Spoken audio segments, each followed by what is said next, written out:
Nous avons toutes et tous des premières et des dernières fois. Et pour beaucoup, le cheminement entre les deux est une véritable aventure. J'ai décidé de rencontrer des inconnus ou des presque inconnus, de partager avec elles et eux ces confidences intimes et de mesurer l'évolution de leurs désirs entre la première et la dernière fois. Lou se définit comme une femme cisgenre, arabe, kabyle par son papa, et ronde. Elle a 38 ans, vit à Paris, n'a pas d'enfant et elle est célibataire. J'ajouterais que c'est une femme passionnée. Lou est une trentenaire de son temps, consommatrice d'applications de rencontres, observatrice d'une époque où la drague est productivisée, rentabilisée, tout comme le couple. Si elle constate que, et je cite le titre d'un article qu'elle a signé sur le site Huffington Post, il est quasiment impossible de trouver un homme pour une relation sérieuse, elle cherche encore son équilibre, son bonheur, l'amour en somme.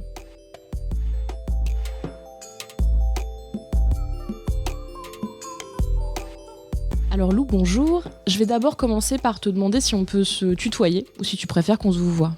Bonjour, et oui, on se tutoie. Ma présentation, ça te va ? Ça me va très bien. C'était quand ta première fois ? C'était à 23 ans, donc en 2003, et c'était avec mon premier copain. Ça a été une relation longue, après ? Oui. En fait, ça a duré 13 ans. Quand je dis ça, en général, les gens ils font « Mais non, 13 ans, ça existe ?» Oui, ça existe. Et en fait, on a fait tout notre parcours ensemble à la fac, puis après nos premières années au boulot, et on a grandi ensemble. Et donc, c'était ma première fois. Avant, j'avais fait des petits bisous, mais je voulais attendre vraiment d'aimer quelqu'un sincèrement. Et que lui, même en retour, je voulais pas donner ma virginité au premier comme ça. Et du coup, lui, c'était pas sa première fois ? Non. Et non, lui, il avait déjà une expérience. Et quand je lui ai dit que j'étais vierge, ça l'a fait paniquer. Il m'a dit, mais non, je veux pas prendre cette responsabilité. Et quand même, et si je suis nulle, qu'est-ce qui va se passer ? C'est super important la première fois. Mais non, mais ça va être bien parce qu'on s'aime et qu'il n'y a pas de raison. Et puis, si c'est pas super bien, ben, la deuxième, elle sera mieux. Et non, ça s'est très bien passé. Elle a été organisée, du coup ? Alors, il a fallu que j'insiste un peu parce que vraiment, il voulait attendre le plus possible. Donc, on a attendu. Combien de temps ? Je pense qu'on a attendu 4 mois. 4 mois, quand t'as envie de quelqu'un, c'est long, ça rase, quoi. C'est quand on parle de coucher le premier soir, coucher au bout de 4 mois, c'est le bout du monde. Bah oui, surtout quand on se voit tous les jours, on se voit à la fac, on fait plein de choses ensemble, et on s'embrasse et on va de plus en plus loin, et puis on se dit allez, c'est bon là, je suis prête là, t'as vu, je sais faire plein de trucs. Donc on avait commencé à faire des petites choses, les préliminaires comme on dit, et puis à chaque fois il s'arrêtait parce que c'était pas le bon moment pour lui, il se sentait pas prêt à prendre cette responsabilité. Et du coup vous avez décidé d'un moment, ça s'est organisé? Bah plus ou moins, à un moment donné je lui dis allez, là bientôt on y va quoi, et puis c'est pas que je l'ai forcé quand même, mais au bout d'un moment je lui dis que j'étais vraiment prête et que c'était le bon moment. J'avais pris tout le matériel, donc préservatif, lubrifiant au cas où, enfin ça aussi, charge mentale, c'est aussi de s'occuper de ça, pourquoi, voilà, et donc tout s'est très bien passé. Et c'était où? C'était chez lui, parce que moi à l'époque je vivais chez mes parents. Et donc on se voyait plutôt chez lui. Je n'avais pas imaginé faire ça ailleurs que chez lui. Et t'as attendu jusqu'à 23 ans, mais t'avais une appréhension ou pas du tout? Mais alors trop pas, mais pas du tout. Je me disais mais non, si t'aimes quelqu'un, ça se passe bien, point, c'est tout. Même si j'entendais des filles qui me disaient surtout des copines qui elles l'avaient fait bien avant moi. Attention, si tu vas sans doute saigner, ça peut te faire mal. Faut que tu sois quand même lubrifié avant. Et moi je disais mais je suis lubrifiée de base, donc c'est quoi le problème? C'est vous qui êtes sèche? Comment ça se passe? En fait, ça dépend des filles, ça dépend de ton cycle. Et puis ça dépend aussi de l'envie que t'as ou pas. Et c'est vrai, quand on fait la première fois tôt, en général, on n'est pas trop sûr de savoir si on a envie ou pas. Oui. Et du coup, t'as attendu d'en avoir très envie. Et tu l'as fait en ayant très envie. Tu te souviens d'avoir eu du plaisir? Oui. Parce qu'en fait, moi, j'avais une passion pour l'objet pénis. Je trouvais ça mais sublime. Et je me disais, je veux voir quand ça rentre dedans, comment ça s'emboîte. C'est fait pour, quoi. Donc, ça doit être trop bien. Et en fait, parce que moi, à la base, on en parlera, mais quand je me masturbe, je mets pas les doigts, j'ai pas besoin, j'ai un système de contraction. Pour moi, ce qui rentre à l'intérieur, ça devait être ça en premier. Puis après, il y aurait sans doute d'autres choses. Non, c'est trop bien. Tu t'étais déjà masturbée avant cette première fois? Oui, bien sûr. Je pense qu'il y a des filles qui le diront pas ou qui. Mais moi, je me masturbe, je pense, depuis sans doute mon adolescence. J'arrive pas à remonter plus loin, à part peut-être la petite enfance où je me souviens de ma mère qui me disait non, tu feras ça dans ta chambre.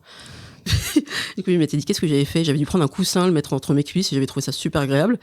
Et en plein milieu du salon, tranquille, quoi. Et puis, avec les frères et sœurs, enfin, tout le monde, quoi. Pourquoi penser que c'est gênant au début? Bah, tu te dis que c'est agréable. T'es dans un cercle de confiance et maman dit non, pas devant tout le monde, dans ta chambre. D'accord? Donc, j'ai ce souvenir-là. Et puis après, plus rien jusqu'à, je pense, mes 15-16 ans où, là, voilà, j'avais trouvé mon système de contraction, coussin, pas coussin. Et après, je me disais, je m'étais fixé, vraiment peut-être un peu bêtement, je m'étais fixé en tête que je perdrais ma virginité à 25 ans. Pourquoi 25? Parce que ça tombait en 2005 et que le 5, c'est un chiffre rond. Mais toutes mes copines me disaient, mais ça n'a aucun sens. Si tu rencontres quelqu'un avant, tu vas pas te bloquer pour ça. C'est trop bien, c'est comme le bug de l'an 2000, mais la sexualité. Tu t'es dit en 2005. Ouais, je sais pas pourquoi. Après, je crois que dans ma tête, c'était parce que je me disais, à 25 ans, je serai plus chez mes parents. Ah. Et donc, ça sera quand même vachement plus pratique. Alors, ça va me pousser à une question, du coup, l'éducation familiale par rapport à la sexualité. Alors, je ne veux pas généraliser, je ne parlerai pas pour tout le peuple maghrébin qui est déjà très divers, mais on ne parle pas de sexualité dans ma famille, donc une famille d'origine algérienne. Ça n'est pas possible. On zappe à la télé dès qu'il y a une pub avec quelqu'un qui est un peu dénudé. Et on le fait encore aujourd'hui. Donc non, on parle jamais de sexualité, il n'y a aucune éducation sexuelle. D'accord. Donc toi, tu t'es fait ton éducation sexuelle à 100%. Ouais, complètement. Moi, c'est mes amis qui m'ont tout expliqué. On avait des cours, je me souviens au collège, d'éducation, de SVT, ça s'appelait Sciences de la vie et de la terre, pour les plus âgés. Et dedans, il y avait le cycle féminin. Et il y avait une petite partie, comment ça marche les bébés. Et du coup, sur la contraception et tout. Ouais. Voilà. Et donc, on avait quand même ces connaissances-là. Et on nous avait montré le préservatif. Enfin, c'était quand même les années où on nous expliquait beaucoup par rapport au sida. Beaucoup de prévention. Et donc, pour moi, c'était simple. Moi, j'aurais pas de problème parce que la personne à qui je donnerais ma virginité, ce sera une personne que j'aime. Et donc, ça se passera forcément bien. On va se protéger. Ensuite, on passera à une autre étape. Tu le voyais dans une optique de je l'aimerais et on se mariera ensemble ou pas du tout? Toi, tu te voyais genre perdre ta virginité avec quelqu'un avec qui t'allais forcément te marier Alors, je suis contre le mariage depuis mes 15 ans. Ça a été annoncé à ma mère assez rapidement. Même si elle se dit oui, c'est parce que t'as rencontré personne. On verra plus tard. Elle espère toujours. J'ai 38 ans pour rappel. Donc non, le mariage, j'imaginais pas. Mais je me disais, la personne avec qui je ferai l'amour la première fois, ce sera quelqu'un que j'aime et si possible avec qui on aura des projets à long terme. Et pourquoi pas des enfants, oui. L'exclusivité, ça te faisait pas peur? Le fait de te dire que t'allais avoir qu'un seul partenaire, possiblement, idéalement pour toi? Ah non, pas du tout. Je me dis, si on s'aime, on va se donner le maximum et on explorera plein de choses sexuellement. Et puis, pourquoi aller voir ailleurs? Non, si celui que j'aime, c'est le plus beau. Ton rapport à la fidélité, il est très simple, en fait. Ah oui, c'est assez basique. Du coup, pendant 13 ans, tu as été fidèle à ce garçon et tu as expérimenté avec lui jusqu'à un point où tu as l'impression d'avoir fait le tour, tu as l'impression d'avoir découvert des choses incroyables. On a fait plein de choses. Après, on a fait les choses selon nos limites. Moi, j'avais pas forcément envie d'explorer plein de choses au départ parce que je me disais mais ça marche en fait. Quand on fait l'amour, on a du plaisir tous les deux. Moi, la seule chose que je demandais, mais c'était pas toujours possible avec lui et je comprenais, c'est que moi j'aime bien refaire en fait parce que c'est bien donc on recommence. Et parfois, et c'est là que j'ai compris, il y a un temps de recharge en fait. C'est un peu comme les téléphones, c'est à plat, c'est à plat. Donc il faut attendre un peu.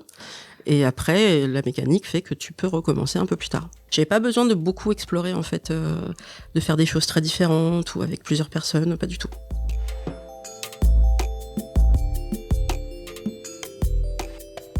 Pour apprendre à mieux se connaître, je vais te poser des petites questions. Et en fait, le principe, c'est que tu me réponds du tac au tac par la première chose qui te passe par la tête. Si c'est une anecdote, c'est chouette. Si c'est un cri, un rire, ou si tu veux t'enfuir, tu peux toujours nous le dire. Et c'est sur le principe du jeu à boire, je n'ai jamais. Sauf que c'est plutôt ce que tu as déjà fait. Du coup, j'ai déjà sodomisé un de mes partenaires. Oui, mais sans le vouloir. Tu veux nous raconter ça ou pas du tout? Ouais, j'ai pas fait exprès. En fait, c'est quelqu'un qui a énormément d'expérience et qui a plein de jouets, mais plein, parce que il a bossé pour un site qui vendait des sextoys, tout ça, donc il en a énormément et il adore jouer. Et il me dit, toi, ton truc, c'est quand même t'aimes bien les jouets, t'aimes bien la pénétration, mais est-ce que ça te plairait d'être pénétré tout en pénétrant? Et je fais, mais ça marche comment ton truc? Et en fait, c'est une sorte de god ceinture, sauf qu'il n'y a pas la ceinture. Et en fait, t'as le god qui te rentre en toi-même, et tu te retrouves avec un pénis extérieur. Et c'est trop rigolo. Parce que du coup, tu peux tenir, c'est comme si t'avais une queue. Donc tu dis. Tu découvres le pouvoir que c'est d'avoir un pénis. Mais voilà, mais c'est trop rigolo. Et il me dit, est-ce que ça te dirait que de me pénétrer? Et je me voyais pas activement le faire, genre le prendre, le vrai et tout, je me voyais pas. Et il me dit, ok, si tu veux, tu t'allonges sur le dos, et puis moi, je viens sur toi. Et tu vas voir que le fait que moi je bouge, ça va bouger le truc à l'intérieur aussi. Donc tu vas ressentir, je vais ressentir. Moi j'ai fait, ouais, ça a l'air trop bizarre. Et il me suis dit, écoute, faut pas mourir con. Et puis il a envie, donc et ça fait bizarre. Enfin lui, il a kiffé bien. Enfin ça s'est vu, il a adoré. Moi je me suis dit, mais qu'est-ce qu'on est en train de faire en fait? Qu'est-ce que je ressens? Et moi je ressentais le plaisir à l'intérieur parce que ça bougeait. Mais donc voilà, ça c'est de la confusion principalement. Qu'est-ce qu'on fait là? Mais c'est intéressant, voilà. J'ai déjà éjaculé. Genre éjaculation, les femmes fontaines, tout exactement. Ça. Non, mais alors il y en a qui ont essayé de me le faire faire et apparemment il faut vraiment se lâcher, semble-t-il, parce que moi j'avais toujours l'impression que j'allais faire pipi. Et qu'apparemment faut passer ce cap-là. Et moi c'est toujours avant, genre arrêtez, je vais faire pipi. Et il me disait mais c'est pas grave, au pire non, je pisse pas sur le lit, non. Et donc je suis pas encore arrivée, non, j'ai pas encore fait. J'ai déjà eu des soucis avec du matériel. C'est-à-dire je sais pas, des sextoys, des trucs qui n'ont pas marché, des trucs qui sont cassés aussi, c'est possible. Ah, capote qui part un peu en sucette aussi. Où tu sais pas si... Ouais, alors pas troué, mais tu sais pas si ça a glissé, c'est pas clair. Et que... Puis des lubrifiants qui... Moi, je parle d'expérience, des lubrifiants mal utilisés, des choses qui correspondent pas tout à fait, les trucs chauffants et les trucs glaçants, c'est pas toujours très optimal. Non, t'as pas connu ça? Non, moi, c'était plus la capote où tu flippes ta race, que tu un test de grossesse, et que tout s'est bien passé, mais que petite frayeur. Ouais. J'ai déjà pensé à ma liste de courses pendant le sexe. Ah non. Ou à tes impôts, ou un truc. Mais non, mais qui fait ça? Mais les filles, si vous faites ça, non. Les garçons aussi, non. On est à ce qu'on fait, quoi. On est dedans, et sinon, si tu penses à autre chose, c'est que ça te plaît pas, ce qui se passe, quoi. C'est sûr. J'ai déjà pensé à quelqu'un d'autre. Ah, il y a un silence, donc ça veut dire que je pense que ça m'est arrivé. Ça a dû m'arriver. Non, ou pas à quelqu'un d'autre, mais à me dire, qu'est-ce que je fais là? Ouais. Qu'est-ce que je fais là? Faut que je me barre. Et t'es partie. Et je me suis barrée, ou j'ai calmé le jeu en disant stop, ça va pas, ça va pas. Je me suis déjà masturbée dans des endroits pas prévus pour. Dans le salon, quand t'étais petite. Voilà. Oui, j'ai fait ça au bureau, c'était bien ça. Oui. Dédicace aux anciens collègues. Et on avait une salle de détente, une salle de sieste. Et tu te dis, bon, il n'y a personne. Bon, potentiellement, je me mets dans un coin parce que s'il y a quelqu'un qui rentre, mais t'es dans une salle de sieste, ça invite quand même à la détente. Et donc, mais c'était trop bien. Par terre et tout, c'est trop bien. Après, tu retournes au boulot, t'es à fond, bien reboosté. J'ai plein de copines qui me racontent des histoires de masturbation au travail. Ça aide à se concentrer. C'est discret. Pourquoi pas, hein. Je recommande. On est en train de casser un mythe. Je pense qu'il y a plein d'hommes qui vont dire mais c'est pas vrai. J'ai des collègues qui se masturbent au travail. Et ouais. Oui.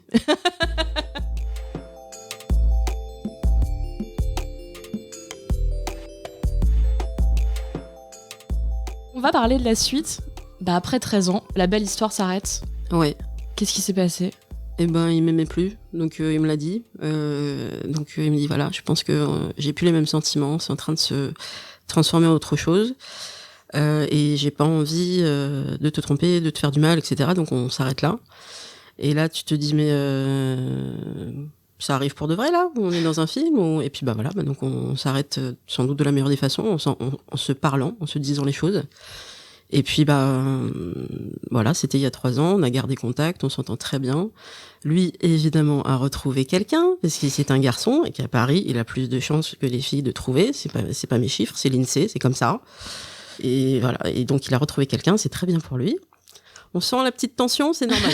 Ça me fait chier qu'il ait retrouvé quelqu'un avant moi, parce que j'estime que celui qui part, Bah, faut qu'ils soient un peu punis. Ouais, même s'il part de la même façon, ça serait à moi de retrouver.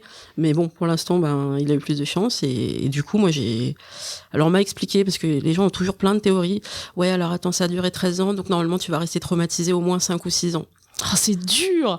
5 ou 6 ans, c'est énorme. Qu'est-ce que c'est que ces sentences? Ça sort d'où? Donc non, mais tu peux pas ressortir avec quelqu'un tout de suite, c'est pas possible.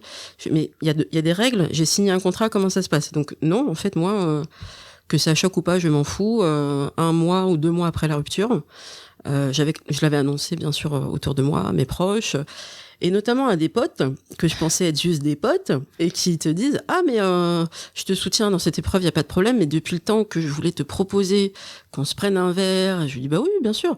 Non, mais qu'on se prenne un verre et plus. » Et je fais « Mais ah bon ?»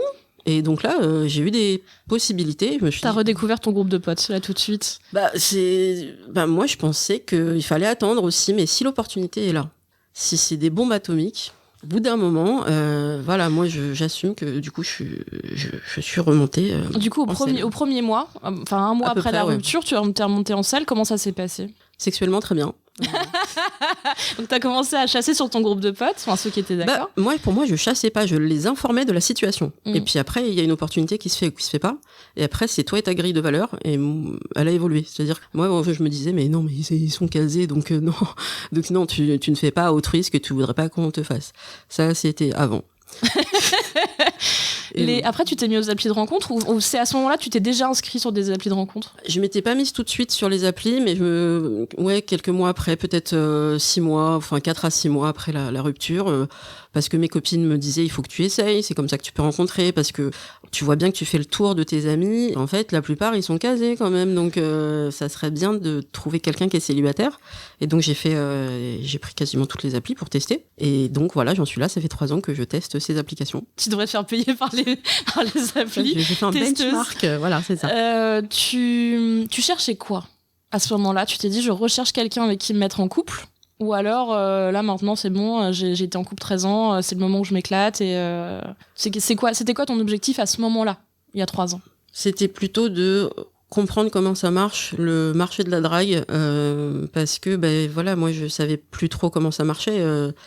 Comme je précisais dans mon article, la dernière fois que j'avais pris un verre avec quelqu'un pour voir s'il y a un courant qui passe, une séduction, on avait des Nokia 3310, quoi. Donc, ça n'existait pas, les réseaux sociaux, ça n'existait pas. Il y avait sans doute des sites de rencontres, mais c'était très différent.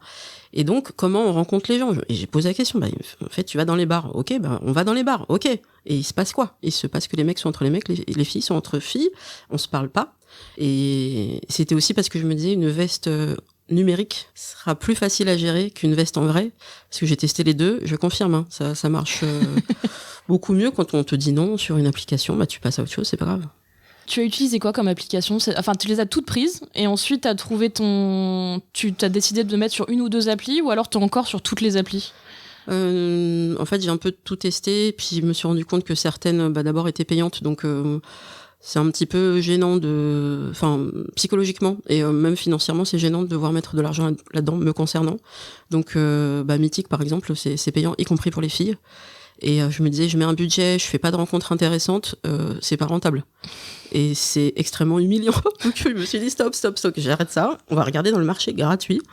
Et le marché gratuit, je continue les concurrents, donc Tinder, Happen, OkCupid, j'y suis un peu moins. Adopte un mec, j'arrivais pas à trouver. Adopte un mec, je salue Romain d'ailleurs, mon ancien chef, c'est lui qui me l'avait conseillé. Parce que du coup, tu te dis, mais on va poser la question au mec, quoi. Comment vous faites, vous, pour rencontrer des filles? Et c'est là qu'on m'a conseillé telle ou telle appli que j'ai testée. Et pour répondre à ta question d'avant, qu'est-ce que je cherchais? Je cherchais à faire des rencontres.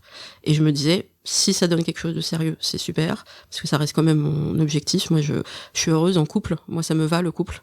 Je ne suis pas traumatisée, contrairement à beaucoup de garçons, malheureusement. Et si c'est pas du couple, ça sera pour s'amuser, ça sera déjà pas mal. Je peux te demander ce que tu as mis dans ta présentation sur les applis, ou pas du tout? Oui, parce que je l'ai faite relire par des garçons et des filles et personne n'est d'accord. Il y en a qui disent que je suis trop... Alors je mets ronde, tonique, aimant le cinéma, cherche, rencontre, durable si possible. Je crois que j'avais mis alors un ciné, ça te dit, quelque chose comme ça. Et il y en a qui me disent ouais, c'est sympa dans la présentation, mais il y avait un décalage par rapport aux photos, parce qu'il y a des gens qui me disent que tu peux pas mettre des photos de toi, je cite, avec un décolleté. Bah, si t'as un cool décolleté, enfin franchement. Non, parce que décolleté, ça veut dire tu veux coucher. Voilà l'interprétation que j'ai entendue de beaucoup de garçons et de filles. Mais en fait, je vais pas cacher comment je suis au quotidien, donc j'ai gardé ces photos-là. Et du coup, tu as eu beaucoup de réponses? Alors, il y a des matchs, en fait, c'est le système de match. J'ai liké quelqu'un, il m'a liké, il y a un match, on va pouvoir se parler. Et c'est là que j'ai découvert, parce que moi, j'estime que s'il y a un match, c'est qu'on sait plus, donc parlons-nous. Et souvent, le garçon ne vient pas me parler. Et je comprends pas pourquoi.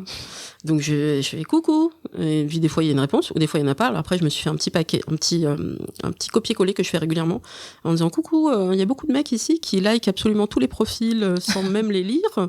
Est-ce que tu fais partie de ces personnes? Si par contre je passe le deuxième filtre, n'hésite pas à me contacter. Et là les gens me disent ah ouais c'est vrai que moi je like tout le monde pour être sûr d'avoir. Il y a des mecs qui disent ça, qui répondent oui. Désolé je like tout le monde et je sais pas qui tu es. C'est ça. Et que après avoir vu tes photos finalement et ta présentation, pour plusieurs aspects, ça ne va pas me correspondre. D'accord. Bah pourquoi t'as liké alors? Bah parce que je like n'importe quoi. D'accord.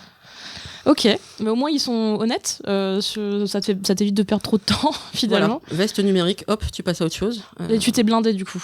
Tu te blindes, même si c'est pas facile parce que toi tu vas vers l'autre quand même, tu envoies ton message et t'as un peu d'espoir, et quand tu te fais jeter parce qu'il a juste pas lu, ou parce que maintenant qu'il a lu il voit qu'il y a des choses qui lui correspondent pas, tu dis en fait tu es rejeté en tant que toi quoi. Donc là où c'était plus dur, c'est quand j'ai matché avec quelqu'un, on était dans le même centre de vacances, donc on s'est vraiment croisés pour de vrai. Donc là il y a la réalité, il y a la... Tu savais qui c'était, tu l'avais reconnu? Oui, et je me dis mais c'est super, on n'est pas nombreux dans ce centre, donc c'est super si on a matché, c'est que et puis on se parle, ça se passe super bien, il y a une vraie rencontre. Et puis je lui dis tu vois, je t'ai envoyé un petit mot sur l'application et tu consultes un peu tes notifications, comment ça se passe? Il me dit mais je like n'importe qui moi, puis c'est pas toi qui me plaît, c'est ta copine là-bas. Oh. Je vais rester un peu moi par là, puis et puis bon là c'est la veste pour de vrai. Mais t'es sur une plage et tu dis non, je vais pas pleurer pour un comparé, non, c'est pas possible. Tu profites de la plage. Voilà, c'est ça. tu prends le bonheur là où il est en fait. Exactement. T'as fait beaucoup de rencontres, de vraies rencontres du coup, de transformer en fait ces matchs en rencontres? Oui, parce que j'avais une ambition, c'était d'éviter d'avoir 3 ans de célibat. Donc ça, c'était au début. Au début, je me disais, je vais me débrouiller, je vais faire plein de rencontres. Ça va être comme une recherche d'emploi, mais il faut que je trouve quelqu'un. Et donc, je m'étais dit, je me fixe un objectif. Je fais 2 rencontres par semaine au minimum. D'accord. Donc, j'organise mon temps par rapport à ça et je vais au devant, quoi. Je dis, est-ce qu'on pourrait se voir? Et donc, les gens sont parfois étonnés, genre, mais normalement, c'est plutôt les garçons qui demandent. Oui, moi, c'est juste pour voir si, effectivement, tu veux du concret ou c'est juste pour me balader, quoi. Et donc, j'en ai fait, je pense, en 3 ans, en moyenne, sans doute une 50aine de rencontres par an. Donc, voilà, je te laisse faire le calcul. C'est beau. Et là, dans ce nombre de rencontres-là que t'as fait, il y en a combien qui se sont transformées en sexe? Au moins la moitié. D'accord. Le premier soir, ou tu les as revus après? Il y a des choses qui ont duré, ou alors c'était toujours au moins une seule rencontre et après non Alors ça aussi, il a fallu qu'on m'apprenne, parce que moi je connaissais pas les codes de genre Sex and the City, genre faut attendre 3 dates, enfin ça va pas. C'est les codes américains, on est en Europe.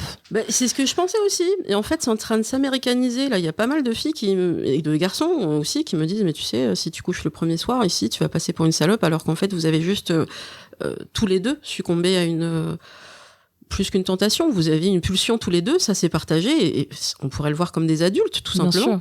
Et en fait, il y en a plein qui me disent, moi, dès lors que t'as couché, je te vois plus que comme un plan cul potentiel et pas comme une belle relation qui pourrait s'instaurer. Donc, il y en a eu beaucoup où finalement, c'est pas aller plus loin parce qu'ils me disaient non, mais j'arrive pas à te voir comme autre chose qu'un plan cul. Ouais, d'accord. C'est bizarre, mais pourquoi pas? Et puis d'autres où parce que on n'est pas allé plus loin qu'une rencontre sans aller plus loin qu'un verre, parce que le courant n'est pas passé, alors que ça passait bien sur l'appli ou via WhatsApp. Et quand on se voit pour de vrai, alors d'abord il y a la phase de déception qui peut arriver de leur côté ou du bien. Enfin moi je mets mes vraies photos donc il y a pas de problème, mais il y en a qui me disent ah ouais mais t'as vachement de caractère en fait. Moi, je suis plutôt fille un peu douce, un peu effacée. Oh, quelle horreur. Du coup, je vais pas te correspondre. Et en face, moi, il faut que je tombe sur quelqu'un qui est d'accord pour qu'on puisse discuter de tous les sujets. Et j'ai eu des phases aussi où j'étais un peu trop chiante, on va dire, sur un sujet au niveau politique. Donc, j'aimais bien aborder tous les sujets, dont la politique. On m'a dit, c'est un date. Hein. On va peut-être pas aborder la politique tout de suite. Mais, ah bon, enfin, je sais pas, on est en pleine campagne électorale, ça peut être intéressant. Non, d'accord. Donc c'est super intéressant. Moi, j'ai une règle très simple. Je couche pas avec des gens de droite ou d'extrême droite, par exemple. Et en l'occurrence, si j'étais en train de dater, si j'étais dans une phase de date, je poserais la question quasiment tout de suite. Parce que j'ai pas envie d'avoir une mauvaise surprise le lendemain matin, quoi. Je te confirme que j'aurais dû poser cette question parfois. Parce que après, du coup, maintenant, je l'ai posée. Avant, je disais même, est-ce que tu as une carte électorale? Parce que sinon, je ne suis pas sûre qu'on arrive à je trouve pas que ce soit un tabou. C'est marrant que ce soit un tabou. Pour certains, oui, parce qu'ils se disent, attends, t'es sur Tinder, là. Donc, on n'est pas sur un site politique ou quoi. Donc, je trouve que c'est un peu trop... Ça va un peu trop loin. Donc, parfois, j'ai dû calmer un peu le jeu. Du coup, maintenant, qu'est-ce que tu cherches? Alors, ça fait 3 ans. Ouais. T'as rencontré plein de gens. Ouais. T'as expérimenté avec plein de gens. Oui. Qu'est-ce que tu cherches aujourd'hui? Alors, quand tu te connectes. Ouais, j'ai arrêté de chercher de façon aussi staccanoviste 2 rencontres par semaine, j'ai arrêté ça. Parce que je me mettais la pression, j'avais une épée de Damoclès et ça ne marchait pas. Donc maintenant, je continue de temps en temps à matcher avec certains, à faire des rencontres. Je précise toujours que je souhaite plutôt une relation durable. Mais je me mets plus cette pression que j'avais avant en me disant, mais tu te rends compte, 3 ans de célibat. Et il y a eu un fait marquant pour moi où je me suis dit arrête de te prendre la tête, c'est quand j'ai vu le spectacle de Blanche Gardin qui disait qu'elle était célibataire depuis plus de 5 ans. Et j'en ai fait un tweet parce que je me suis dit ok, donc elle est talentueuse, célèbre, mince, belle, passionnante, et elle est célibataire depuis 5 ans. Donc on peut respecter tous vos codes de merde et ne pas trouver l'amour. Donc on s'en fout alors. On va faire au fur et à mesure. Et oui, moi j'aimerais bien parce que le couple ça me manque, le côté s'occuper de quelqu'un, cuisiner pour 2. Moi je sais, j'ai appris à cuisiner pour 6. Moi déjà 2 c'était une base et pour 1, mais je trouve ça d'une tristesse. Donc ouais, et puis la vie de couple, ça c'est un truc qui me manque. Mais si je tombe dessus tant mieux. Sinon j'attendrai encore un peu. Et tu n'as jamais été même un peu en couple ces 3 dernières années? Ça a toujours été quelque chose de très... ça durait pas parce que la plupart, soit effectivement ils voulaient pas de relation durable au final, soit ça a pas matché. Il y a eu 2 histoires qui ont été un peu plus longues où ça a duré quelques semaines. Il y en a un malheureusement et c'est problématique pour moi et je l'assume. C'est quelqu'un qui avait de gros problèmes intimes. En l'occurrence, il n'arrivait pas à bander. Et je sais faire bander un garçon, je suis désolée, mais il y a des techniques. Et donc, si t'arrives pas à bander quand je m'occupe de toi, c'est que tu penses à autre chose. Hein. T'es ailleurs. Et en fait, effectivement, il était terrorisé. Il se mettait la pression tout seul et il se mettait en boucle. Et du coup, on a essayé pendant des semaines. Et quand tu rentres à 3h du matin après avoir essayé pendant des heures toute la soirée et tu rentres pas bien, je me dis mais ça va être ça ma vie mais non. Donc ça a pas marché. Et l'autre relation qui était très bien, mais en fait c'est quelqu'un que je connaissais depuis longtemps et du coup il y avait pas ce côté séduction et moi je pense que j'avais pas le cerveau disponible à ce moment-là par rapport à des problèmes familiaux, donc ça a pas matché. Mais voilà, c'est les 2 seules vraies histoires que j'ai pu avoir en 3 ans.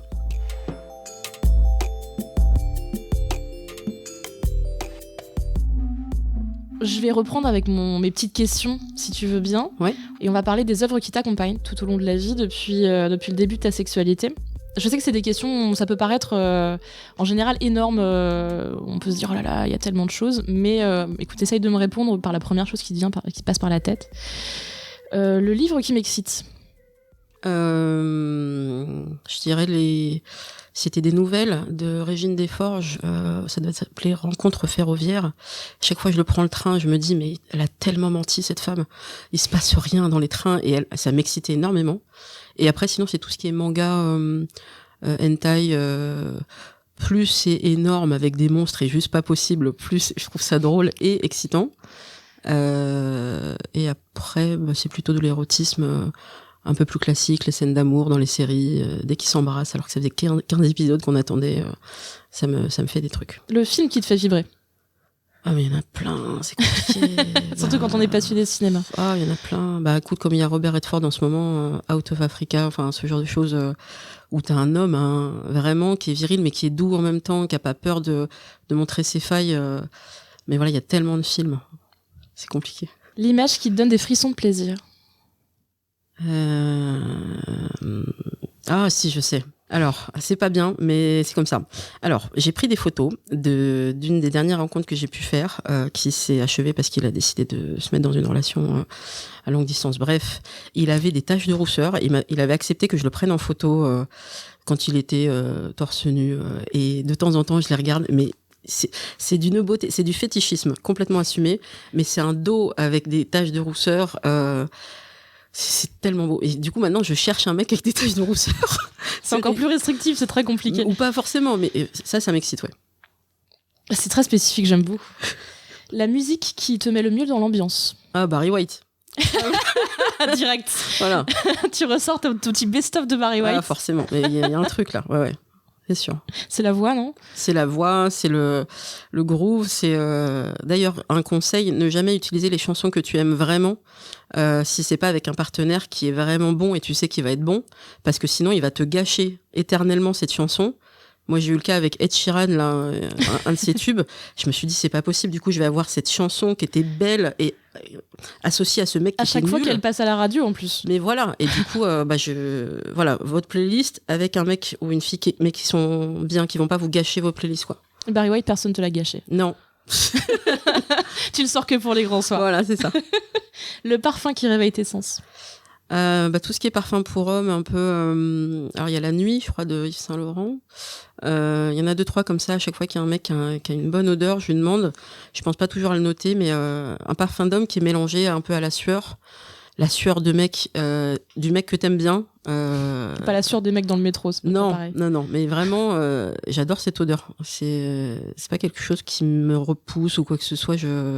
Mélanger un parfum en plus, c'est encore plus agréable.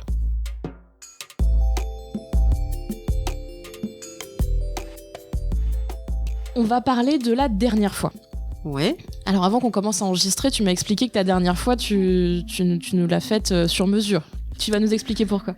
Oui, parce que quand j'ai su que j'allais participer à cette émission, d'ailleurs merci, je suis ravie, je me suis dit ok, donc on a calé la date, mais alors attends, c'était quand ma dernière fois ? Je me suis posé la question, et la dernière fois, c'était avec un type qui n'aimait pas mettre les doigts. Et donc ça m'a énormément frustrée. Et pourquoi il voulait qu'il mette les doigts ? Parce qu'en fait il avait éjaculé beaucoup trop vite, il avait surtout pensé à lui, et du coup moi je suis bon, très bien, tu as pris du plaisir, moi j'ai pas fini de mon côté, qu'est-ce que tu penses de m'aider à venir aussi en mettant tes doigts ? Qu'est-ce que t'en penses ? On peut en parler. Il me dit mais je mets pas les doigts moi, même dans le cadre d'un couple avec ma copine pendant 3 ans j'ai pas mis les doigts. Je lui dis mais pourquoi ? Mais t'es guitariste, je comprends pas, tu sais utiliser tes doigts. Et il m'a dit non, je le fais jamais, non, en fait on va s'arrêter là quoi. J'ai dû donc prendre mes affaires et me barrer, me dire mais qu'est-ce que c'est que cette foi pourrie. Donc je me suis dit ok, on va s'organiser, on a un peu de temps, on va prendre rendez-vous avec quelqu'un qui assure, et donc du coup la dernière fois c'était pas ce mec-là, c'était quelqu'un d'autre qui était très bien. C'était quand du coup ? C'était il y a combien de temps ? Parce que du coup on va pas donner de date exacte, mais c'était il y a combien de temps ? Samedi, donc il y a quelques jours.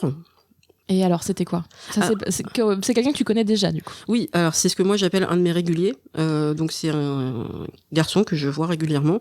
Pas que forcément pour qu'on fasse des câlins. C'est un sex friend. Voilà. On se fait aussi des spectacles, on se fait des sorties culturelles, on va manger. On se voit pas que dans le cadre du sexe. Et il se trouve que pour le sexe aussi, il est très bien. En plus, il fait des massages pour de vrai. Genre, il aime vraiment ça. Il vient avec les produits. Il fait pas ça pour baiser. Il fait ça parce que il aime faire ça. Donc ça, c'est tellement rare. Et donc, du coup, ça s'est super bien passé. Et puis surtout, j'adore quand tu penses que c'est fini et qu'en fait, on s'embrasse pour se dire au revoir, genre on se fait un dernier câlin et tu sais, il y a encore de la marge là. On peut encore s'amuser. Et quitte à ce qu'il loupe son train, je m'en fous. Et donc, c'était particulièrement bien. Tant mieux, j'en suis heureuse pour toi, tu vois, tu le racontes bien, ça fait plaisir, un petit truc qui donne le smile en journée quand les gens te racontent leur bonne foi sexuelle. Ah ouais. T'es content pour eux, presque tu dis, oh c'est cool. C'est heureux du bonheur des gens. Est-ce que t'as l'impression aujourd'hui que ta vie sexuelle, que t'as largement expérimenté avec plein de gens différents, est plus épanouissante que il y a 10 ans, que depuis ta première fois presque ? Alors pour moi c'est très différent parce que faire du sexe avec quelqu'un que tu aimes et faire du sexe avec des gens avec lesquels tu as une complicité, mais il n'y a pas de sentiment, pour moi c'est très différent et c'est même pas comparable. C'est beaucoup plus fusionnel, donc c'est très différent. Maintenant j'ai fait plein de choses différentes, j'ai pu oser faire des choses que j'aurais pas forcément osé faire en couple, par crainte de l'image que ça pouvait donner de moi, par méconnaissance aussi. T'as des exemples ? Oui, alors tout ce qui est, je dirais, de l'ambiance sado-maso. Je me vois pas faire ça à la base. Je me dis pas, tiens, je vais frapper quelqu'un, enfin fouetter quelqu'un, ou il va me fouetter. On va s'attacher mutuellement. C'est pas un truc où je me réveille le matin en me disant, tiens, on va faire ça. Et c'était pas venu dans le couple, sauf bien sûr la traditionnelle fessée pendant la levrette. Genre, qui ne fait pas ça? Et du coup, là, j'ai pu tester. Et c'était assez original. J'ai pris du plaisir dans les deux cas. Et j'ai pu découvrir ce que j'aimais vraiment. Et parfois, on pense que sa personnalité est plutôt rattachée à de la domination. Parce qu'on se dit qu'on a du caractère, donc on aimera dominer. Et en fait, souvent, c'est l'inverse. On dit souvent que les hommes de pouvoir, les PDG et tout, en fait, ils adorent se faire dominer. Là, ça peut être un peu ça. Peut-être que je peux aimer qu'on me maîtrise un peu au lit, dans une certaine mesure, dans le respect, dans la complicité. Ça, tu l'as découvert sur toi? Oui, je l'ai découvert grâce à ces dernières rencontres, parce que c'est pas forcément quelque chose que j'aurais tenté dans le cadre du couple à l'époque. Peut-être que je le ferai dans mon prochain couple avec quelqu'un qui aura envie aussi d'essayer. Donc tu vois ces années-là et ces expériences-là comme une richesse finalement? Oui. En fait, souvent mes amis proches me disent que j'ai rattrapé mon retard par rapport à elles. S'il y avait un retard, c'est qu'elles ont commencé plus tôt que moi. Elles ont multiplié les partenaires avant de tomber sur l'homme de leur vie, entre guillemets. D'ailleurs, je pense pas qu'il y ait un homme. Je pense qu'on peut avoir plusieurs hommes dans une vie, parce que la vie est longue selon les personnes. Et donc, c'est pas que je les ai rattrapés, c'est juste que je compte pas. Pour moi, c'est pas un problème, le chiffre, en fait. C'est la personne. Il faut que tu en rencontres 50 pour trouver la bonne personne. Il faut que tu en rencontres que 10.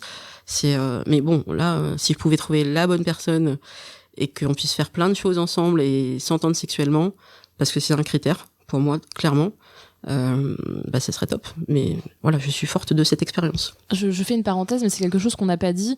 C'est vrai que comme tu fais beaucoup de rencontres d'un soir ou de choses qui durent pas forcément, t'es aussi contrainte de subir des sortes de règles des hommes avec ce genre d'histoire. C'est-à-dire, on parlait des doigts tout à l'heure, mais il y a aussi toute la question du sexe oral qui est beaucoup imposée aux femmes et que les hommes s'obligent pas trop à faire. Mais tellement, moi je n'arrive pas pour l'instant à trouver des mecs qui acceptent, sauf celui dont je parlais qui a plein de jouets là, lui il adore faire ça, et en fait c'est quelqu'un qui n'est pas fan de pénétration, donc tous les jeux autour il adore, mais la plupart des rencontres que je peux faire via les applis de rencontres ou c'est pas leur truc, ils ont toujours des excuses à la con. Oui, mais toi t'es pas totalement épilé, mais même si je l'étais totalement, ils diraient non, parce qu'ils ont eu une expérience il y a très longtemps et que ça les a marqué parce que la fille elle sentait pas bon ou je sais pas quoi, genre eux ils sont toujours nickel, bref. Donc j'arrive vraiment difficilement à trouver des garçons qui sont d'accord pour faire un cuni, alors que moi j'ai pas de problème avec la fellation et que c'est même pas un sujet, quoi. Et c'est le cas de beaucoup de femmes malheureusement, à qui on pose même pas la question en fait, et qui sont un peu obligées, ça fait partie du contrat, quand on est une femme hétérosexuelle, on fait des fellations, quoi. Ah oui, non mais ouais, complètement.